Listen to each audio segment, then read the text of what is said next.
It is now time to start choosing people who choose you in 2025. Last week, my best friend left off with my ex-wife. Man, I sure do miss my best friend. Nah, really, guys. Some of us, we end up letting ourselves fall to the short end. We end up not putting ourselves first priority. But when you realize that, when you start choosing yourself first, well, put God first, of course, but you need to put yourself first before, what do they say? Do not put the cart before the horse. Meaning, do things in the right order. When you start taking care of your body, your mind, and your spirit, things will start aligning in your life. But without health, there's no wealth. Meaning that you can make all the money in the world, but if you're sick on your deathbed, one thing that you will wish for is if you have 99 problems, your health will be only one problem, because if you die, if you get taken off the face of the earth, then what is money worth? What is it worth? What is values? What is things? Having a nice car, a big old home. What is it worth when you're on your deathbed?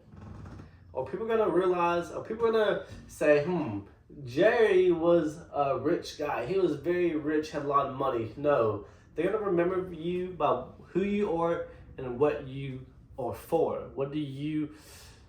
Who do you present yourself to be? A Christian, a good person?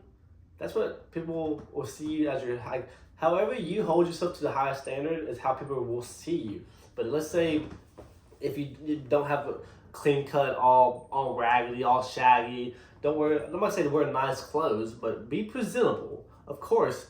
So, and things is that we don't understand that when you dress good, you feel good. It is so important for you to wake up and put something on that makes you feel confident. Knuckles? Makes you feel confident. Like if you're wearing all these raggedy clothes and it doesn't look good, you're gonna feel like a peasant.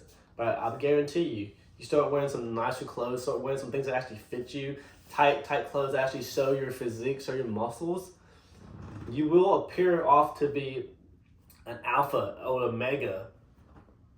Vice versa. If you are a beggar, you cannot become a chooser, right?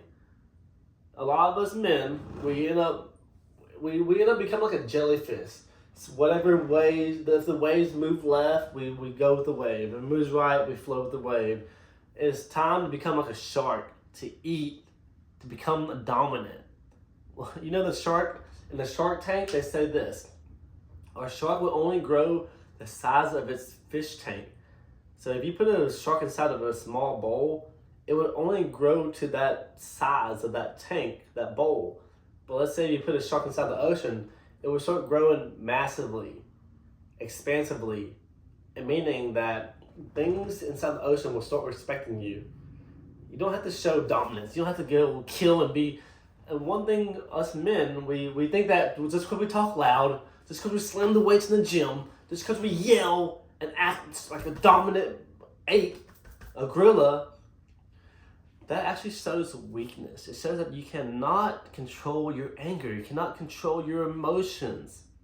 And a man, like what Bruce Lee said, is a man, I don't know if he really said it, but if a man that controls his emotions, the man that is quietest, the quietest man in the room, is usually the most dangerous man in the room.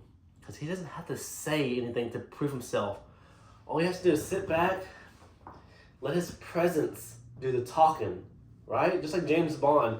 James Bond is in the corner of a bar or whatever. It's dark. He doesn't have to say nothing. But people know that he's dangerous. People know that not to mess with him, right? Not to mess with this dude, because he just looks kind of scary. And same thing as Bruce Lee. Don't underestimate a small person, a small frame, because he packs a punch. Bruce Lee also says, be like water. Become still. Water can either flow, water can erode rock. Liquid can erode rock, right? It can make valleys. But it also, it's soft. It's smooth. But when you have, let's say in the ocean, you have treacherous waves and tidal waves and hurricanes and tsunamis and twisters, then it can become dangerous, just like fire. If you can kindle a fire, you can build up energy. You can make a train go miles and miles. But let's say one little spark inside a forest can cause a whole forest fire, can ignite, arsonate, things, burn a whole city down, burn a whole country down, burn the whole world down if you allow it to. This is why you have to have boundaries in your life, have standards as a man, as a father, as a brother, as a person. Have some dignity to say no. Back in the day, let me tell you a quick story. I used to be a yes man, meaning that I would never say no to anybody. Anytime they asked me to do a favor, I would bend backwards and just like, okay, what do I need to do to make him happy? What do I do to make her happy? Instead of putting myself first. Yes, I'm a very helpful person, and I feel like God gives us, each and every one of us, a gift, which sometimes He will reveal it in the future, but sometimes you have to ask, you'll see. Like for me, I don't have a lot of money, but I know that I can give. I know some of us say, if you're a giver, you have to give a lot of money. No, but if you're a giver, you can give out love. You can give out advice. You can give out peace, harmony. Show people the way to God. Show people the way to the right path. So many of us, we're dormant. We're sleeping. We're like sleepwalking like zombies. And we don't even realize it. Have you ever heard the terminology toads inside boiling water? Meaning, if you have, or crawfish. We're from the southeast Texas, so we have crawfish or crabs. So, and we don't eat toads. But if you put a bunch of toads inside normal water and simmer it, they won't really know the temperature is getting warmer. But when you turn it up all the way, they will start getting boiled inside that water without even knowing it. And this is what happens to us in life. When we get in a rut, we get contemplated. We end up not doing anything to move ourselves forward. We start spinning the wheels and not making any progression in life. Maybe taking one step forward, 2 steps back. I talk about like doing the little yo-yo thing. Just back and forth, back and forth. But the most valuable commodity is time. You're wasting time, you're losing time, and you're losing opportunity, especially opportunity. You can get better or you can become bitter. Which one will you choose? The choice is yours. Each and every day you wake up to make a choice. You wake up and you can say, man, I'm thankful for what I have. Even if you have nothing, tell God that you're thankful for even allowing Him to wake up each and every morning. That is a privilege. It's a privilege to praise and thank God. There's people outside in the other world, in third world countries, that are cold, that don't even have clothes, don't even have shoes. What do they say? The person that wishes they had new shoes, there's another person that wish they had feet, wish they had legs. No. So stop complaining about these little things that you're going through. The little minute things that we complain about that make our lives become a struggle. Make ourselves feel like we're just a burden to life. But when you can reverse that, you can actually become the shining star, the North Star to somebody's life. All it takes is just one simple act, holding the door for somebody, telling somebody they look beautiful without being creepy. Because now these days, it's like if you compliment a girl or somebody, they just feel like, oh, you're being too nice. Oh, what does he want? And that sucks. I know it feels like us men, we can't just go talk to a woman without making them feel like we want to get in the pants. But have intentions. Don't go over there be creepy, but just be like, hey, I like the necklace. Dude, I like the double chain. Where'd you get that from? People love to talk about themselves. If you realize that, to become a good talker, you must become a good listener. One thing I noticed is this, was when I've been on numerous of dates this last year, numerous of dates. And when I would start talking about myself, they would not really be adhered to what I had to say. But when I shut my mouth, ask questions and let them talk, let them vent, they'll start telling you things that they'll start trusting you, right? Also, don't talk bad about other people when you're with somebody new. The key thing is this: if You're talking about somebody else, you're later going to be talking about them to somebody else. And that's just how it goes. So I try not to talk bad about somebody, but talk good about somebody. Why? Because they think that, hey, this guy doesn't talk crap. No, he uplifts people. This is what you have to be, an uplifter. You don't have to be an antagonist, putting people down, a Debbie Downer. Like, I know it's the start of the new year for the gym. A lot of us, we want to, this new gym year's revolution, people need to go. They need to get out here. But no, you don't understand that you were there first. You had to take the first initial step to get in the gym, right? You didn't know what you were doing. You were doing things all crazy and people were reprimanding you. People had to show you the way, guide you. And now that you have these muscles, now that you think you're a mission know-it-all, that you don't want these newcomers to come inside the gym. Oh, they're taking up too much space. I can't wait till next month till they can leave. No, that's the reason why they leave, because of people like you. You push them away instead of help them up and pick them up instead. Instead of pushing them, pick them up. Motivate them. Show them that there is light at the end of the tunnel. A lot of us, we don't understand that. People are going through some trauma, some depression, some hardcore things in life. It's okay to be a nice person. Show value of yourself.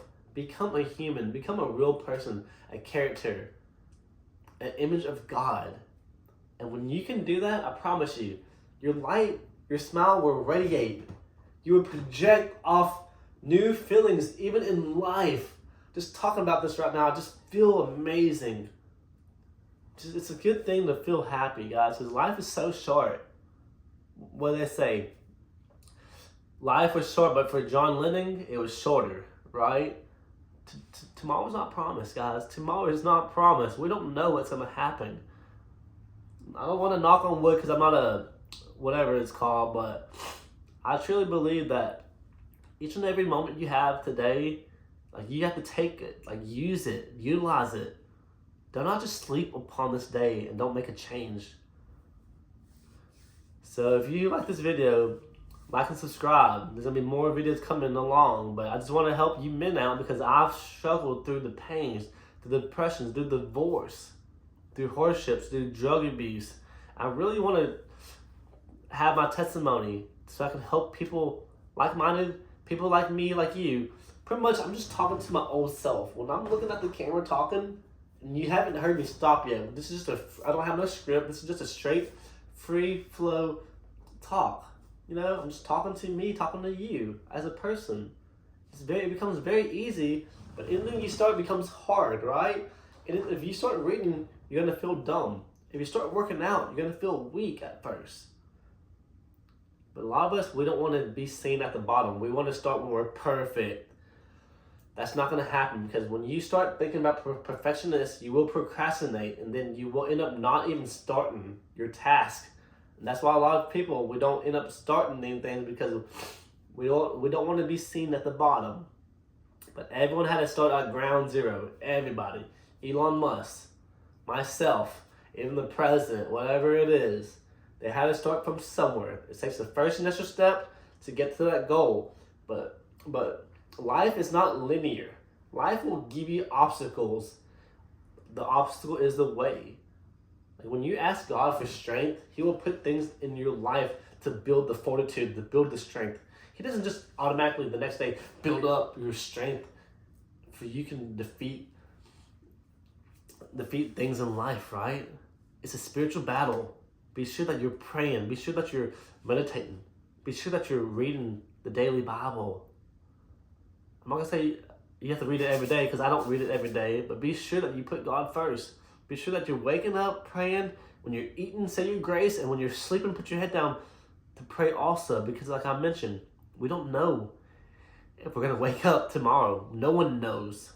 The person that died this morning didn't realize that last night was going to be the last night to live. It's a scary thing, but it's also a beautiful thing. Death is scary. It can be scary. But if you have God, if you have Jesus, then death is a virtue. Death is a beautiful thing. You will, the flesh will die. You are a spirit, but the flesh, yes, it will decompose. But your spirit will go with God in the heavens of earth. So that's all I got today. I'm trying to make a video each and every day this year. That's my task. I'm at least 3 videos a week, but if I can hit each video every single day and just give y'all value, my goal is to get 1,000 subscribers within 3 months. And if we can pop off and go further than that, then praise be God. Let's go.